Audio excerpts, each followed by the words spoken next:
You're an activist, a filmmaker, a former broadcaster for Al Jazeera English, the CBC, and Much Music. You worked with. Oh, digging deep. Oh, I dig deep. luckily, most of that career is pre-internet. Thank goodness. You worked with Congresswoman Alexandria Ocasio-Cortez on that fantastic Green New Deal short film.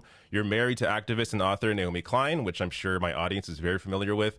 And your grandfather is a former NDP leader. Your father is a former leader of the Ontario NDP. On the climate crisis, I have a 7-month-old. I know you're a father as well. Oh, This is wow. one of these. I mean, it was really one of the questions where, when we were thinking about having a child, we get to think about, what are we bringing our child into? Is he going to be able to live a full, proper life if we are not taking care of our planet? How do you stay optimistic through all this? Because, as you discussed the science, you discussed what we're up against, and we're seeing the results of it right now with the extreme weather that we know is only going to get worse.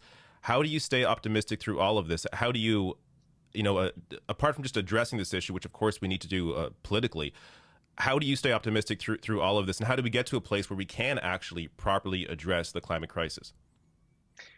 Well, I see you're specializing in the small questions today, and I appreciate you throwing me the softballs that are really easy one. I think it's really important to distinguish between optimism and hope. Optimism, I see as the kind of belief that things are going to turn out well. I'm not optimistic, I'll be honest. But hope, I think, is a choice. We can choose to do a kind of politics and live in a way that embodies hope, that we can make things better. And I think hope is a responsibility. There's a huge amount of, especially around climate grief, climate anxiety. Here in British Columbia, the climate emergency is in our throats. Hundreds of fires raging across the country. We have across the province. We have smoke season now. 569 people died in the heat dome, that first heat wave of the summer, directly attributed by the coroner to that extreme heat event driven by climate change. And so that we're in a time of like mass casualty events, thanks to the climate emergency. So yeah, I'm not optimistic. I am hopeful though. And my kid doesn't help because he's 9 and all he wants to talk about is statistics of the conservation status of endangered species. Wow. We call him the doom detective. He's doing all this internet research about species that are on the brink. And that is actually kind of hard. Yeah. The pandemic has changed everything. The pandemic has laid to rest a bunch of lies of the neoliberal era that has characterized our whole lives. And that's an incredible political opportunity. The government of Canada spent $350 billion in 1 year in pandemic response. Now, they didn't spend that money right. Like they spent too much of it on Air Canada executives and share buybacks, giving it to corporations where their executives got extra compensation. I mean, it's like obscene. And the NDP warned them, put strings on that money, otherwise they're just going to take it. But a lot of it went to people to buy food and pay the rent and actually survive through a state of emergency. So we know that it's a rich country. We know that austerity, the cupboard is bare. We can't afford good social programs. How are you going to pay for it? That whole bullshit line, right? That we were somehow not able to have fundamental human rights to housing, healthy local food, transportation, zero emissions, everything. Like we know that was crap. And that is an incredible change in what's possible. And we also know what it's like to live in an emergency. One of the biggest barriers to climate action, and climate activists have been struggling for a few decades now to like communicate that we're in an emergency. And we as humans have this capacity to sort of know things and not know things at the same time.